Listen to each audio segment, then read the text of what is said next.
and the change that TSM was going to make, not early picking that Aatrox, saving for a counter pick for Broken Blade rather than using it for Bjergsen, I think it's a very wise decision because they were able to jump in, get one of these pivotal picks that literally nobody else in the LCS plays Zilean like Bjergsen plays Zilean. Multiple mid laners talked about it's not scary for anybody else. Maybe Jensen gets close, but that was the only ones who have really put that time in on Zilean and can bring some of the playmaking that you see in these games. Remember, this is what TSM used to take down Cloud9 of all teams in the regular season. It was with Zilean getting so much value out of the early revives with that ultimate. It's definitely hard to do with the timing, but that is one of the most critical things with this champion because you can completely change early skirmishes by a well-timed revive, getting those double bombs off and trying to fight early and often. That's what TSM did versus Cloud9 to get the only victory any LCS team got against C9 in the entire regular split. Zilean also exceptional at stopping your teammates from getting picked off. In games 1 and 2, it's all about Ignar making these snappy engages, finding the opportunity to CC into the knockup. One person, Biofrost, would very often find himself killed very quickly in these fights. Bjergsen has the ability to stop those engages from being as immediately effective, and all eyes will be on him to see how accurate those chrono shifts are and how well timed they can be throughout the course of this game. Now that we're into Summoner's Rift, doesn't look like we'll have any shenanigans going on here at level 1. Everything will just go par for the course.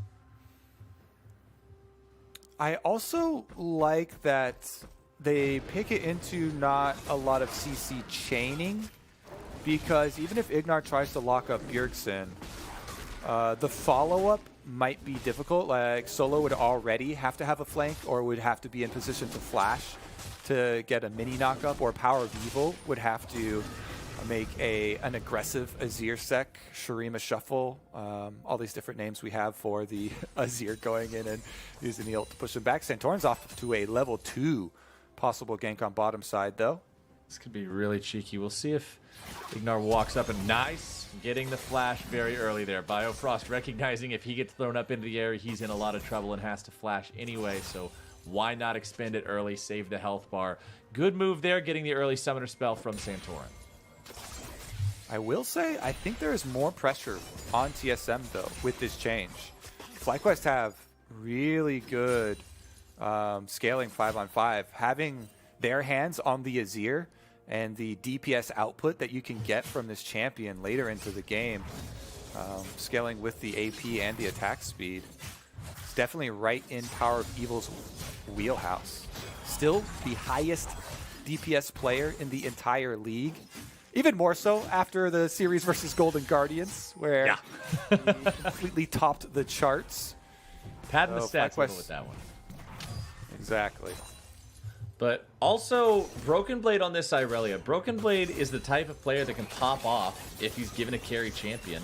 And Irelia is the kind of champion that can do that, even more so than Aatrox can. Irelia is one of those champions that you put there with some wub wub music and have a montage. Riot House is legal 1v5 dash 6 item full build 25 minutes all capped YouTube title. This is you better be ganking when the drop comes, because Aurelia's going in. You have to be making a play when the base drops, otherwise it's not even worth it. But Broken Blade, I'll also be trying to see how well he's able to pop off in these fights. There's a lot that he'll have to dodge around. He's got to work around the Azir wall. He has to work around the moving CC that is Ignar. He's going to have to dodge sweet spots from Solo. And you know the pillar is going to be placed down too. So we're going to need some fancy footwork from this guy to make these things happen. But in the past, he's been a player that can step up for this team during playoffs. So I have faith that we'll get to see a couple flashy moves out of him here in this third game. Bjergsen has not the control of the lane here early on. Zilean's not exactly one of those. He has not. He has not the. Yeah, we're going into ye old English version of this, because I was going to say he has something, but then I was like, wait, no, he doesn't have anything. He's standing underneath his turret. So we have to switch it up a little bit sometimes. Power of Evil control over the lane here on the Azir. Everything's going okay for him. Bottom side, 2v2s have been pretty scrappy throughout the course of this series so far. Every time the cameras pan down here, we've usually seen these guys trading back and forth with each other, but right now they seem pretty content to just farm. Yeah, the big difference here in this game is the early gank. Santorin spending that time blowing the flash off Biofrost. It completely changes the way that you can play these melee into melee support matchups with CC. Ignar trying to bait there a little bit. But again, Biofrost is playing so much more defensively now because they know they have no deep vision on Santorin, no way to figure out if he is actually revisiting bottom, and without the flash, Biofrost is actually a viable target, even though he's got Aftershock. Dardoch will come behind for the possible lane gank. Engage from Biofrost. Turtle going to be chain CC'd there. Forced to flash away at the very end. Barely going to be kept alive. Damage going down onto Bio now. And it looks like First Blood's over to FlyQuest. Solo showing up along with Broken Blade. But now it's Solo in the middle of 3. He'll likely fall. There's the kill on the back end of the fight for TSM. It's a 1-for-1. Kabe tries to flash forward to make the play onto Turtle right as his back completes. It's a double kill for Broken Blade. There's your montage music that I'm talking about. Broken Blade's got 2 right here at the start. Ignar tries to get away. It's a triple kill over to Broken Blade. Power of Evil will finish him off. 6 kills, 5 minutes, game 3. The blood is pumping there, Flowers. Everybody looking for kills. Broken Blade wanted the extra double there. Takes down Ignar. So many summoner spells blown off the bottom half of the map, and you called it out there in the double teleports with Broken Blade and Solo coming down.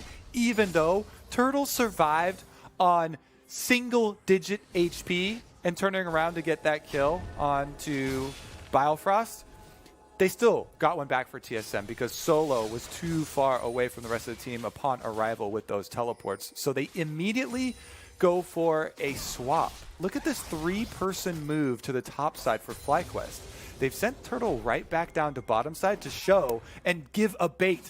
When you see Turtle down there, you think... And Solo's, he's playing it very modestly. He's like, oh man, please don't hit me, bro. Just take it easy. Patience. I know you got 3 kills on you. Oh, they wanted him to queue for that, and Broken Blade with the 6th sense does not take the bait. Oh, walk away from really, the bait. They're really invested in this. All right, here we go.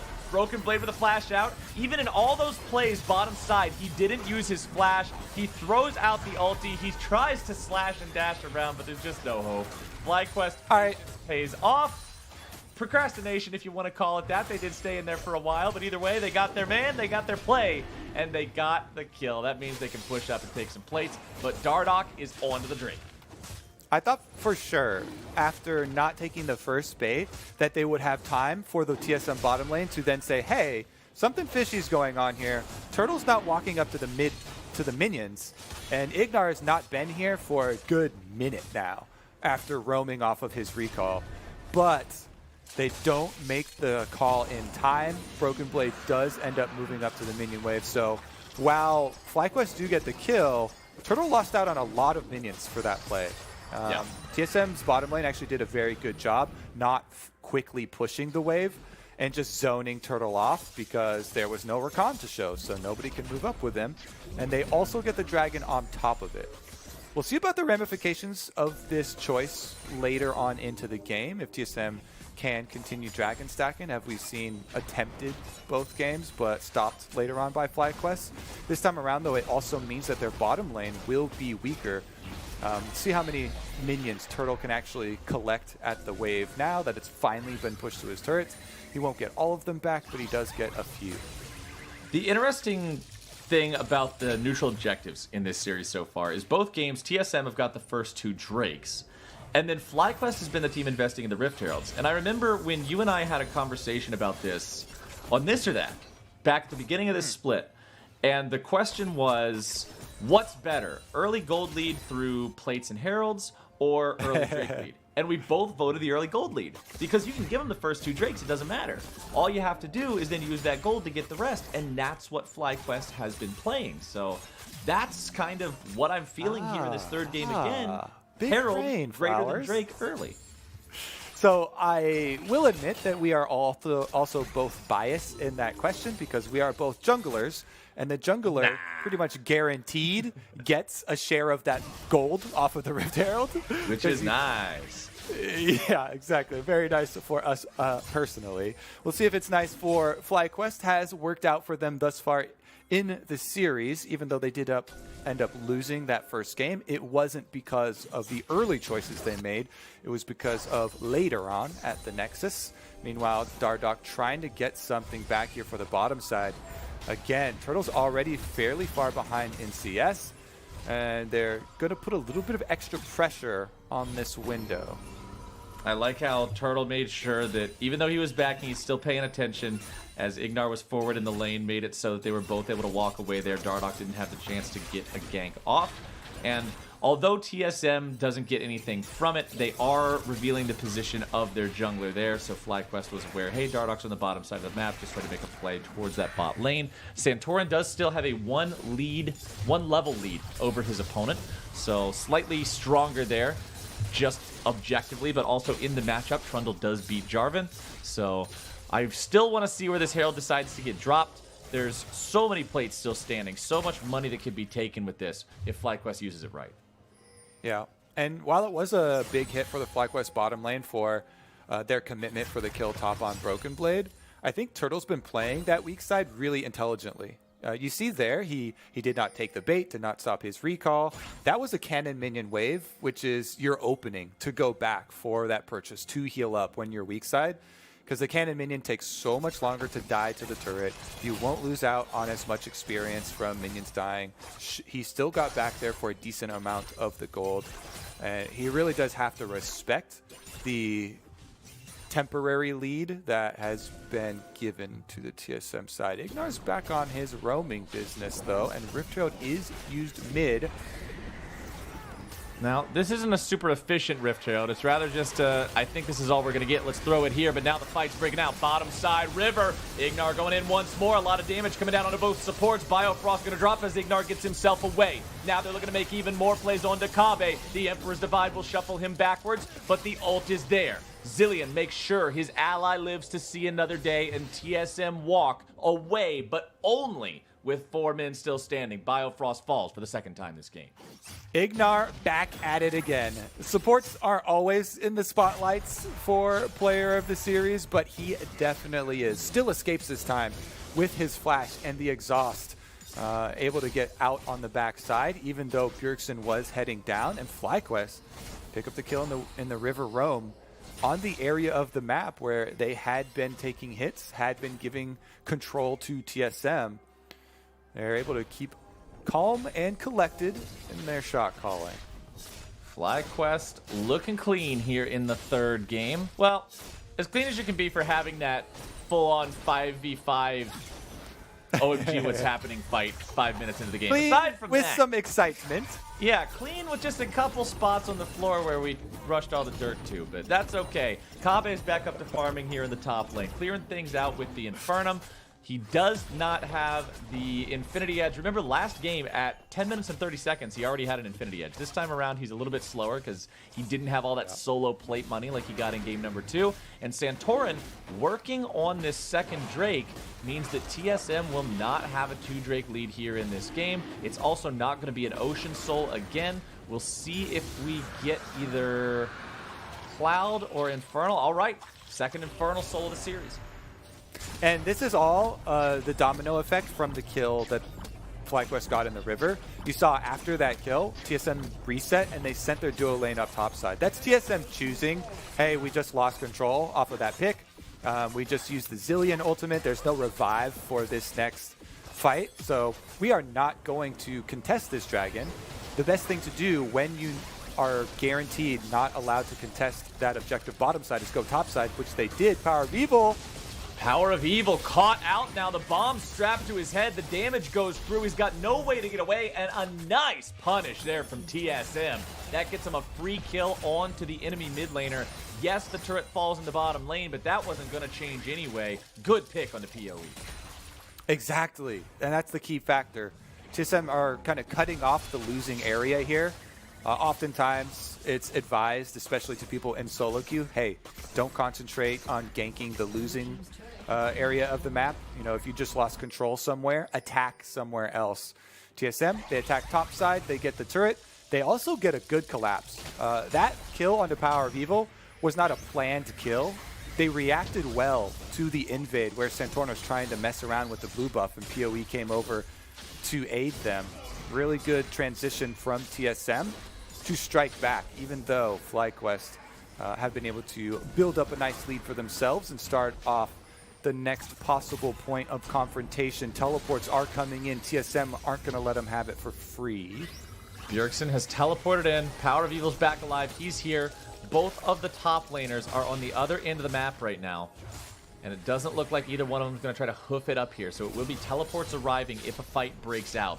Power of Evil does not have the Emperor's Divide for a couple more seconds. You can see that cooldown just now becoming available there on the left side of the screen.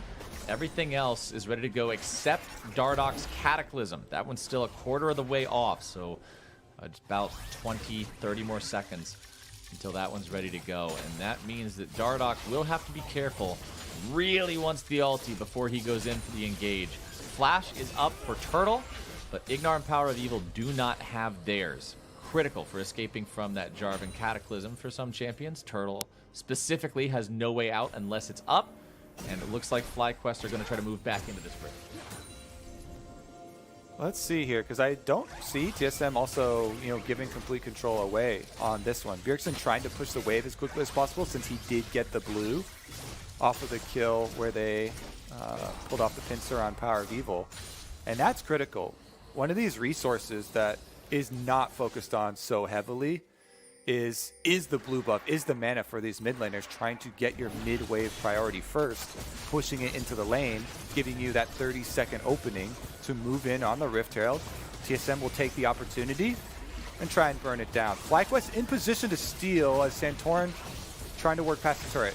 Shelly's really low, and that's Rift Herald taken by the side of TSM. Ignar goes in, he finds a knock-up, decides to use the quickness here as well. Solo shows up on the side, but he can't chase into them 1v5. That's a very well done disengage by TSM. They get the Herald and they get out. Successful heist. They were all tweeting it after their game versus 100 Thieves. They pull it off here on the Rift. They take the Rift Herald. They get out in time. That turret Kabe put down on the ramp dissuaded Santorn from moving in as quickly. The front line there for FlyQuest not able to do it as the teleport from Solo was going behind the Rift Herald pit as well. TSM successfully gained their objective without expending Broken Blade's teleport. So it's an absolute successful heist for them as they get more cooldowns off of FlyQuest and the objective. Meanwhile, FlyQuest will push top lane trying to answer with the turret while TSM Rift Herald mid and set up 50 seconds on the Infernal Dragon. That one will be next on the list. Shelly will end up claiming this tier 1 turret here for the side of TSM. Headbutt will take it low. The rest of the team should be able to back them up. Or will they? Shelly taken down. The turret's still standing. Good rotation from FlyQuest to bring enough bodies down here and make sure they can keep that structure alive. Now TSM still have priority over the bottom side river. They'll rotate everyone down, set up some wards around here. You can see Dardoch just adding a little bit of extra gold and EXP to his pockets here on that Raptor camp. FlyQuest having no teleport on Solo must bring him down to the fight manually, but that means that you have to respect what's going on with Broken Blade in the top lane. He's pushing up towards the tier 2 right now. If Solo goes to stop him, that means it's pretty much a guaranteed 5v4 at the Drake fight. Solo walks forward, looks to start things off here, but the Blade of the Ruined King active gets Broken Blade away. FlyQuest could not move over to fight for it because of the TP disadvantage, and that is Drake number 2 for TSM. This is a classic move, very simple strategy that we talk about in the LCS. Top lane teleport advantage for TSM results in the objective taken without any sort of friction between teams. Solo, as you're talking about, has to walk over there because they use both teleports on the Rift Herald fight. They don't get it. The TSM are deep again. Turtle trying to outplay this when utilizing the ulti, looking to keep himself alive, flashing away from the ult of Kabe. Biofrost now going to be taken down, and TSM, although they get everything from Turtle, they don't get the kill. Ignar moves in for the grand entrance, but when the knockup doesn't find Dardoch, he doesn't want to activate the quickness. FlyQuest will settle for the kill. FlyQuest just slammed the cookie jar shut, hands caught by TSM. Again, TSM too deep with this dive, trying to go under the turret with a support jungle gank there. They do not have the damage to finish it off. You could see Kabe was on the other side of the tower, tried to flash in for an ult to add the extra damage, but Turtle had his flash to dodge away. Broken Blade 2v1. Broken Blade trying to get a kill onto Solo before he's taken out. Stepping away from the Emperor's Divide. Solo nearly killed off there. So close to an outplay from Broken Blade. FlyQuest just don't quit here. Again, another counter move. They punished TSM for the over dive down bottom side, and then TSM had a straggling member. Broken Blade's up top split pushing, but no pressure from the rest of the team because they just failed on bottom side of the map. You have to disengage everybody at the same time or apply pressure with everybody on your team at the same time. Otherwise, the whole strategy will collapse. In FlyQuest, you can see they're able to rotate multiple people over to pick off Broken Blade without having TSM get anything in counter because they already had the first kill. They already had the advantage on the map, and they're able to open a wider lead for themselves. All the time, Power of Evil scaling up this Azir, now cresting the moment where you get into the mid game, your DPS really starts to scale. Leandry's plus the Nashor's Tooth done. Plus, you're not up against that assassin Victor, right? You're not up against a champion that's going to walk up to you and one-shot you in half a second. Yeah, Zilean's got a lot of good things going for him. He's faster than a bat out of hell. He can manage to bring his teammates back to life, but 2 bombs sluggishly chucked through the air like a game of hot potato versus a bunch of lasers instantly killing you, there's a pretty big difference. And the difference in the damage these two are able to put out in late game team fights will be pretty substantial if PoE keeps playing it like this. Yeah, the thing he does have to worry about is that this time around, TSM have Broken Blade on what you can call an assassin there, Aurelia, because Broken Blade not only has one of these very strong diving champions, but he can be the recipient of the revive from Bjergsen. And it's all about the timing and target selection of Bjergsen's ultimate in these team fights. Here we go, though. Top side. Starting off with TSM getting the better of the fight at the beginning. Santorin stuck in the Cataclysm, walks himself away now. Pillar dropped down, some damage being done there by the soldiers of Azir. Broken Blade coming into the back part of the fight, but he's going to be taken down very low, not killed off. Just barely, though. So many people so critically low in this fight, but they're all walking away. Bjergsen's still looking to chase Turtle down even further. Finds the double bomb, finds a triple bomb. Bjergsen's chain CC, he must have heard me saying he doesn't have the firepower, and he brings it all down on Turtle. FlyQuest almost get the disengage. Power of Evil had the great Azir ultimate to get Broken Blade, the Aurelia assassin, out of the back line, but then the re-engage for TSM sets them up for Baron. Can FlyQuest 4v5 it? FlyQuest are going to have to try. They don't want to be giving this Baron away at 22 minutes into the game. Power of Evil is engaged on Ignar, looking to provide the peel, but instead they're both likely just going to die here together. Power of Evil is popped. Broken Blade grabbed the kill there. Santorin working together with Solo to kill off Kabe. TSM's Baron attempt is going to be stopped. Santorin tries to walk away from the Bjergsen Zilean. Dardoch looking to chase even further here now. Broken Blade, he needs the speed. He's got it. Can Turtle get the return kill? The answer is no. Bjergsen is there to prevent specifically that.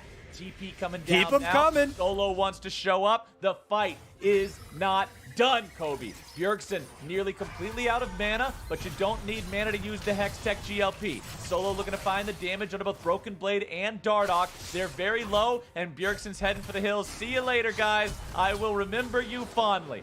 Broken Blade is very quick. He continues running out. Bjergsen sticks around long enough to give him one more haste. And man, this fight has been going on for a minute.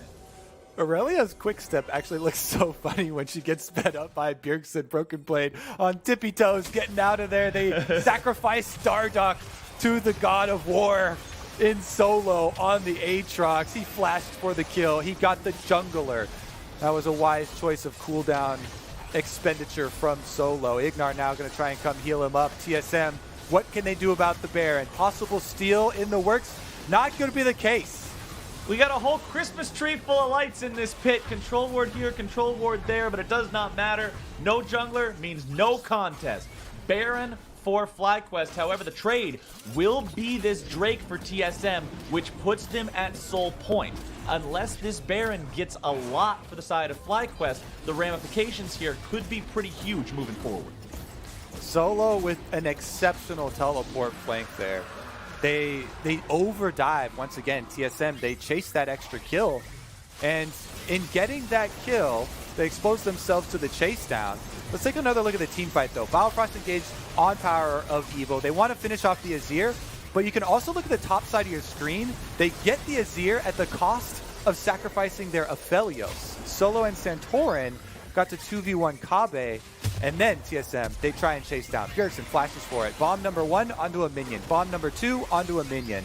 That means they have to chase under the tower to go for this kill. Dardoch does tank it, and Broken Blade will get it. So kill acquired, but TP flank here is opened up as a possibility. And you know how that one turns out.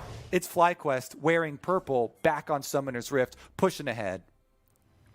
That push is about 3,000 gold of a lead right now. They want to build that up pretty substantially with this Baron power play. There are still all 3 tier 2 turrets standing. Even the tier 1 turret only just now collapsed here in the mid lane. FlyQuest have a lot of money they could get here. Turtle working away on this turret. Look at the engage. You have to mark Dardoch here. He is the first one to get it off for TSM. Defense successful of the tier 2. Ooh, but there's your Azir turret. Such a useful component of this champion when it comes to these siege scenarios. It makes it so TSM cannot just jump in and try to engage this and immediately stop the push like that. Solo will continue maintaining pressure here as the 4-1 split, and because the turret is nearby, TSM do not feel comfortable sticking around the tier 2, and that's another one going down in favor of FlyQuest. FlyQuest just relentless here, bullying ahead. If they've got their front line of this Trundle with this stone plate just on the front lines, it is so difficult for TSM to engage because Trundle does 2 things. Not only will he shred your front line, the ultimate's so good at softening up the primary engager of the opponents, but a well-played Trundle can make a Jarvan look like a fool. You can interrupt the EQ if you're on point with your Trundle pillar.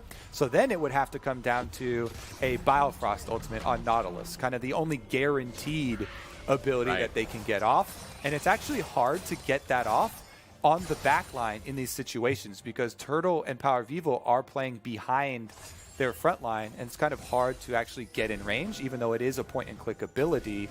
Does put you at risk because you're not the tankiest when you're facing a Trundle, and if Biofrost sticks his head out there too, you get the other part of it. We'll see if FlyQuest can get this last remaining tier 2 turret up in the top side. Looks like no. The Drake not spawning for 2 minutes, but remember, once it does, it's do or die on that for FlyQuest. You don't lose, or you don't get that one, you do lose the soul and give TSM a pretty big bonus moving forward in this game. Santorin and Ignar both hanging out still in the enemy jungle. They want to make sure they're not only providing vision, but clearing out their opponent's vision and making sure Power of Evil is properly shadowed so nobody's able to collapse on him. With Rabadon's death cap now done, this Azir is incredibly scary as long as he's kept alive. You can definitely say that one again. And now that he's got his flash back up, has the self-peel for him and a Wild Turtle. It's level 16 Azir with the extra level in the ultimate. Flash available for both of those FlyQuest carries. I mean, honestly, summer spells for everybody will be up before the team fight starts. Solos only has a few more seconds on it, so everybody's going to have all moves at their disposal for this big defense. And I love these kind of setup. You set it up perfectly, Flowers. This is going to be a big one here for TSM and a tipping point. I honestly think TSM is going to have a difficult time even setting up for it. Look at these deep wards FlyQuest are already placing down. Now there is one TSM control ward there in the brush right next to the Red Side River ramp, but you can see that being cleared out right now by Santorin. Also want to point out again, Ignar has the double stasis ready to go. Zhonya's plus stopwatch. He tries to save his first stopwatch that builds into a Zhonya's and just not use it specifically for this reason, it seems like. And it gives him such big playmaking opportunity as these things near ever closer. 20 seconds, and TSM is nowhere near the Drake. It looks like they're not even going to contest this one. Yeah, I mean, like we said, it's so difficult for them to actually make their way down the pathway. Azir soldiers are very good at holding this entry point. Santorin going to try and ward them off. Trundle Pillar being saved for a possible interrupt. Santorin loses 1/4 HP, and TSM will move forward. If Dardoch can get a smite steal on this, it could go a very long way. He's hasted up by Bjergsen. Santorin going to be dropped down to about half now, but on the front line is Solo. Let's see what's going to go down with the fight. Biofrost taken very low. Kave is going to be taken down to half. Exhaust onto him, and there goes your Zillion ulti. But now Broken Blade's dashing all around the fight. Turtle's able to find the kill into Biofrost, but a lot of stuns into the back line. Almost going to find the kill onto Ignar, who's still barely kept alive. FlyQuest still have 5 men going. Ignar is at 100 HP. He has used both stasises. Dardoch is around and could try for a miracle steal. Solo's still on the front line, looking to zone everybody away. Power of Evil wants to perform a similar job. Wild Turtle will be in charge of DPSing the Drake, and with that one taken down, the Soul is stopped. The tipping point of the game, Flowers. Baron is available. TSM down Biofrost, but he's about to revive now, and this is their only hope. There's a teleport mid lane. They actually have a flank from Broken Blade. Is this a desperation move from TSM? Do they try and pull it off? Broken Blade walking back down the river makes me think they won't go for it. And FlyQuest with such a big team fight victory there. A fully scaled Azir now with a great team fight setup, having Trundle on the front line. That was a clutch play from FlyQuest. So much of this series has revolved around the tipping point here in the mid game. And they just made such a big play. The one thing that I want to point out is that although TSM did not come out on top in that exchange, they now have a 2-0 teleport advantage. And I think they're really going to need to use that for something big if they want to find themselves in a good spot here in this game. They're down 4,500 gold. Their opponents just feel much stronger. They have very powerful late game scaling champions. And TSM's going to really need to do something creative. We saw them do it in game number 1 with Bjergsen getting the win off of the teleport into the enemy base, and I want to see some big teleports here out of TSM now. It's a really good point, because you always have to take into account the cooldowns that are used. Not only is it the teleports, but the flashes of the carries. TSM still have all of their flashes save for Biofrost, so they can look to be proactive. In this series, TSM have been the ones trying to split push, so they'll gain bottom side momentum with Broken Blade, but FlyQuest forcing a little.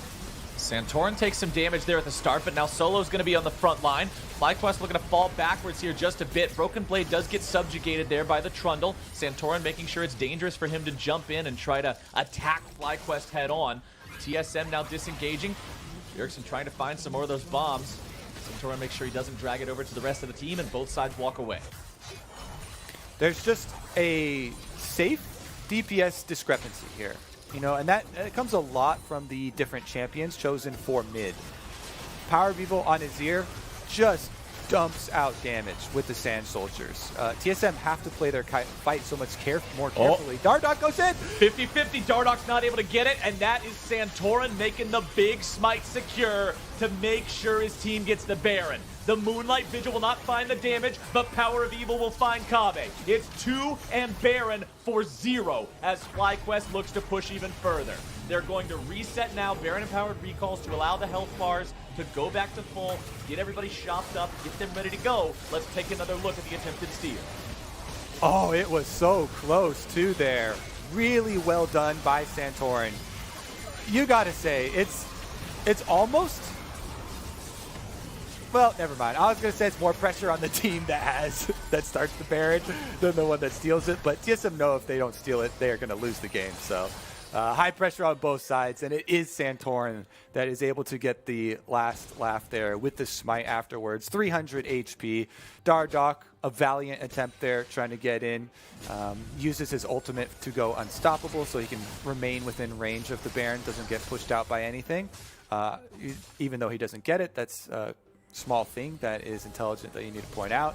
Meanwhile, we talked about the tipping point. It's already been surpassed here by FlyQuest, given the compositions. You know, Azir is going to deal an untenable amount of damage in these team fights. And unless TSM can make a big hero play with a super hard engage, Broken Blade, Dardoch, and Biofrost all coordinating to take down that FlyQuest backline, relying on the Bjergsen revive. Barring that, it is going to be FlyQuest trying to play slow and steady, pushing in and taking down these inhibitor turrets.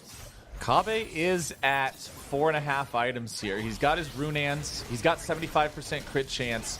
So he can do a good amount of work trying to clear away some of these minions. Nice pull into Wild Turtle there. Biofrost going in onto that back line you were talking about. Turtle having to use the ulti here immediately. Cataclysm down onto 3. Kobbe moving forward. Damage going down. Turtle going home. TSM have found exactly what they needed. So critical there. Biofrost finds the backline. He burns Turtle's ultimate, and then Kobbe flashes in. He's got the damage to finish off. This is TSM's opening. They won't get a lot of these. It's Infernal Soul. That perfect time for them to get that pick. All right, here we go. So big for TSM to make that happen right now. Wild Turtle down. Do FlyQuest feel they can contest this? Dardoch is at half HP. Biofrost has no ultimate. Power of Evil is still alive. Bjergsen throwing out the Hextech GLP. Solo there on the front line. Ignar going into the stasis here right at the very start of the fight. Biofrost Gargoyle Stoneplate keeps him nice and healthy. Ignar looks to find some sort of an engage opportunity as Solo continues to fight 1v5. Ignar jumps in to make sure he's able to keep his top laner alive as Biofrost is going to be chased away. TSM with critically low health bars on 3 different players. FlyQuest still maintaining the defense of this Infernal Drake will start it right back up. Dardoch decides to leave, and 4v5, FlyQuest take the fight. Yep, enough DPS here. Solo chasing through that team fight. I think if it wasn't a split call, because Santorin went back to finish the dragon, if all of FlyQuest actually pushed ahead with Solo, they might have been able to chase down more kills though. But you could tell they really wanted to get this dragon off of the rift. Take it now. Santorin went back for it, started it up. FlyQuest will be able to defend. They stop the possible resurgence from TSM. I think that was definitely a big opening that TSM were able to create with Biofrost finding the hook onto Wild Turtle. But another successful defense there, even in the 4v5. FlyQuest sets them up for a perfect reset and a push number 2. We could have another 7 Drake game if this doesn't end before then. There's a distinct possibility it could, because we have Baron spawning in under 2 minutes, and it's still going to be 4 until that Drake pops off. But it will be Infernal Soul guaranteed the next time a Drake dies on this rift. Oh man, what a game. Power of Evil also with a stopwatch now in inventory along with 5 items. He's got a Void Staff completed. He will absolutely eviscerate anyone within range of those soldiers. Yep. Definitely some good options here for FlyQuest as they have got, I feel, more defensive tools for double peel. You know, Turtle did not blow his flash in the last one, but TSM have more offensive tools in their dive. Biofrost just kind of created that himself in their defense at inhibitor turret. And Broken Blade still has his flash on the Aurelia, so the assassination potential is here. Kobbe, you know, not without the flash this time around, having used that to follow up, might be a little bit more scary for him. He's going to have to be very good with his positioning, but Solo, he's got teammates in the river, he's fine. He's got a Guardian Angel too. There's almost no chance that you can kill this guy twice before somebody shows up to help him. So he'll just keep clearing these out. Power of Evil, I pointed out his stopwatch. I also want to point out his flash being up, because that could mean a huge Emperor's Divide onto everyone on TSM. We'll see if he's able to find those plays moving forward here. Nice Trundle Pillar means Biofrost is nearly killed, and Bjergsen's ultimate is immediately forced. Now, granted, the cooldown is low, but we'll see if they're able to make anything else happen. Ignar tries to use the ulti and go in on Dardoch, but he won't be able to quite find the opportunity he was looking for. That's a big ultimate expended for the side of FlyQuest, and that one will not be immediately re-available. Ignar makes a mistake. He's too far forward. That is a critical error, and TSM will punish. Are you surprised, Flowers? This is the closely contested series. The team that is ahead will make a mistake. There will be an opening for the team that is behind. FlyQuest are unable to set up Baron. Look at that. They almost had the full control wards. TSM going hard. Turtle under pressure now from Broken Blade. Bombs coming out, but there comes your Xayah ulti. Dardoch, he creates a pit that causes Turtle to be absolutely destroyed. Broken Blade's taken low. Power of Evil flashes over the wall. Broken Blade still looking to make more plays happen. He's got the Bjergsen ulti keeping him alive. Bjergsen continues to chase, and TSM has won the fight. This is a big moment for them here in this game. They won't be able to turn it into a Baron, but they have stopped FlyQuest's forward momentum. Whew. So close yet again. They get the pick here. Then Turtle now dying plus flash blown, and Power of Evil also no flash. So looking for the restart here. He teleports back out to the Baron. Azir absolutely melts anything. Champions, objectives, all of them. If he exists, you're butter on a warm knife, my friends. As Baron is down to 1,000 HP, it is going to be secured. Nearly stolen away, but nearly's not going to count as Broken Blade's in the middle of everybody, not able to rely on the Bjergsen ulti. Now Bjergsen going to be chain CC before he's able to even ult himself. Both solo laners of TSM are down. FlyQuest has themselves a Baron. They've got 45 seconds until the Soul, and TSM's on the retreat. FlyQuest should go full attack right now. Plenty of time on the death timers. I honestly think they can even push for a Nexus with this. Level 18, Azir. They've still got over 30 seconds on both solo laners from TSM. See if they can end it. Biofrost and Dardoch will have to try to frontline for Kobbe incredibly well right now. A 3v5 is a daunting task against a 6 items. All right, I'll say 5.5 item. Oblivion Orb's technically not all of them. They're calling off for the Soul Flowers. It's too risky to push for the win. They know what happened in game number 1. Oh no. They don't want to get baited into another fight with Bjergsen respawning, so they'll take the guaranteed soul and wait to finish. From TSM being on Soul Point, remember it was 3-1 in Drakes for TSM, and then FlyQuest got 3 Drakes unanswered, making sure they were able to control those objectives ever since. They still have 90 seconds left to use on their Baron power play. We'll see if they can get another inhibitor destroyed before that fades away. They should have time to, or if TSM can stop them. Bjergsen will need some big ultis. In the last fight, we saw Broken Blade likely thinking Bjergsen would be able to ult him there in that topside river, but Bjergsen was too far away, so a little bit of miscommunication there. And this game, oh, it's so close to disaster here for TSM. And so close to an advantage for FlyQuest in the series. Such a strong comeback for them after the opening game. The resolve to pick the exact same comp in game number 2 and prove that they know how to use it. The success found there. Bjergsen, though, looking for the opening for TSM. TSM know that they have to create another one of those opportunities. Find a pick onto somebody, and they've got the zillion speed to look for it, but they don't get it, and FlyQuest steamrolling ahead. They did get the flash out of Santorin's Trundle, so that's one small victory that TSM were able to afford themselves as the top lane tier 2 falls, and FlyQuest will continue the pressure. 25 seconds remain here on the Baron buff. Power of Evil providing the damage there with the soldiers, has to back himself away. Shield's going to keep him protected from the bombs.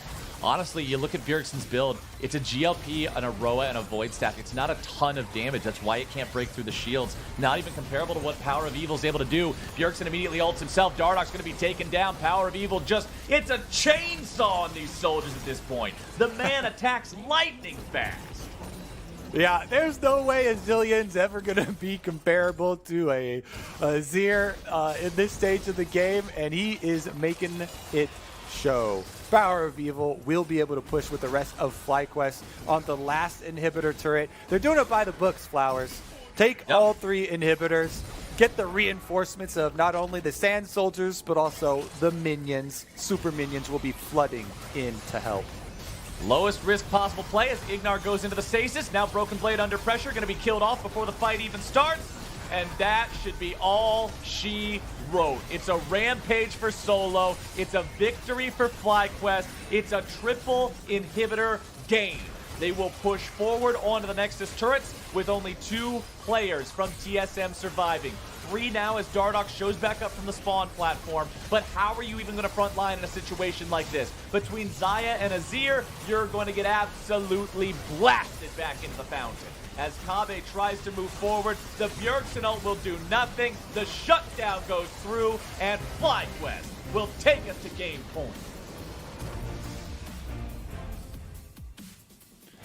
They make some changes. They make some reactions. The Zilean picked up for TSM. You're thinking there's going to be more of these early skirmishes with the revive to really get the maximum out of it. But FlyQuest, once again, they're able to put a stop to the Drake stacking. The TSM get an early lead on Drakes. They get the Rift Herald, and they end it out again. FlyQuest emerging victorious. TSM will now have to enter that do-or-die stage of the series. You lose one more, you're out, and FlyQuest will move ahead to the championship qualifier. We're going to take a break now, but our friends over at the State Farm Analyst Desk will break down how FlyQuest brought this to match point right after this.